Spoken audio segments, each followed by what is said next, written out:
really what the doctor ordered? These eggs of a blowfly will become a creature associated with disease, death, and decay. Maggots. The front end consists of a pair of mouth hooks to massage flesh that's dissolved by powerful digestive juices. It breathes through its back end, enabling it literally to bury its head in its work.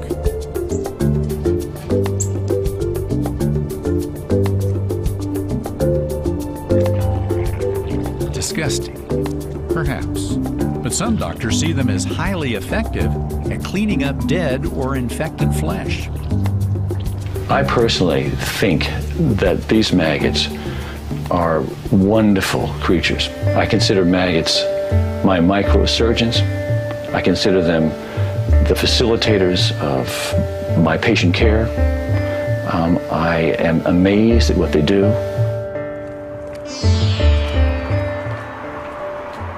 Mary Jones is a nurse. Hello, Mary Jones speaking. Can I help you? And enthusiastic maggot breeder. That's me, yes. They can ingest the infection and digest it. They will just gobble it all up. Why not? They are wonderful. Welcome to Mary's Biosurgical Research Unit in Wales. The room is buzzing because it contains more than 25,000 blowflies in various stages of development. When they are 3 days old, we give them a liver feed, which makes them fertile, brings them into their fertile stage. If the lab has any difficulty, it's keeping up with the demand. Have you an order number, please? This facility alone has supplied more than 9 million maggots for medical treatments in Europe. They clean wounds by dissolving dead tissue and disinfect them by killing bacteria. They even appear to stimulate healing. In America, maggot therapy is often considered outside the mainstream, but not to this man. Dr. Edgar Mayans of Coos Bay, Oregon, knows just how effective maggot therapy can be, especially on patients like Shirley Eichner, the diabetic with a stubborn ankle wound that's been slow to heal. See the little guys? Dying to go to work for you. Little microsurgeons, there they go. Dr. Mayans is one of the relatively few doctors using maggot therapy. In Britain, Mary Jones is an old hand at the process. So we put the top back on and we just gently agitate the pot to wash them all down into the saline. Okay? We take just going to tip them out now onto the net, and the gauze underneath will wick the moisture through. There are approximately 300 hungry young maggots in this squirming little pile. Before application, each one barely measures 2 millimeters in length. 3 days after being placed on a wound, their collective weight will have increased more than 20 times. Good morning. Good morning. Hello, Mary. Looking good. Thank you. We're just going to be taking the dressing off today, taking the old maggots off and putting fresh ones on. Okay? And Marion's going to be doing it. Okay? Thank you. Okay. Yours and you. This will be Mr. Hughes' second in a series of 3 treatments to clean up an infected wound that had plagued him for weeks.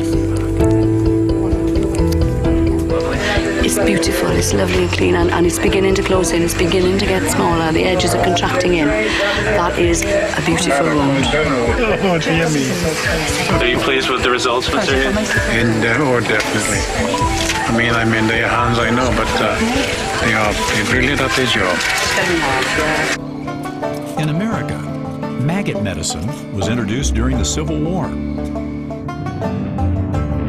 But the practice was abandoned when antibiotics came along in the 1940s.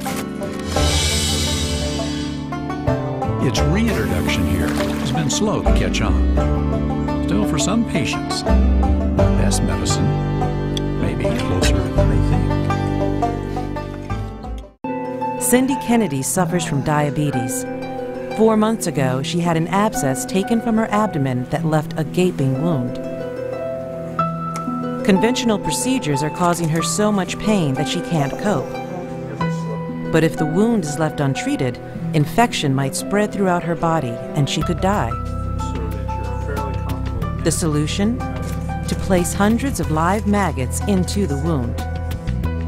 The secret lies in their eating habits.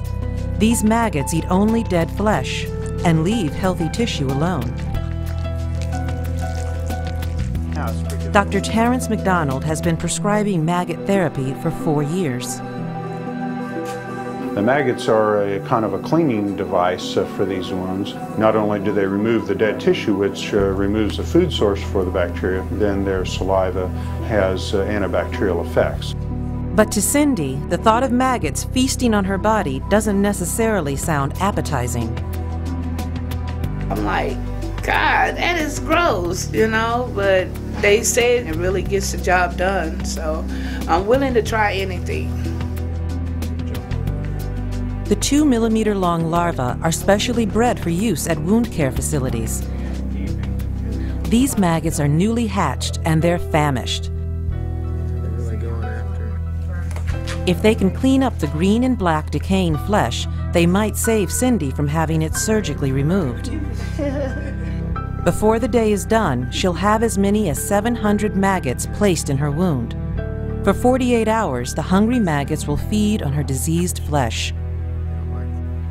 And when they've finished feasting, they'll grow to 5 times their original size. 2 days later, Cindy returns to the clinic to see if the maggots have cleaned out her wound. A lot of these areas are really a lot cleaner. The tissue that I can see in there is all pink now. It's improved quite a lot. But for Cindy, even a medical miracle is not enough to overcome her taboo for creepy, crawly creatures. Yeah, it's scary, especially if you have a fear of bugs. They was only doing their job. I mean, I can understand that and I appreciate that, but I'm glad it's over.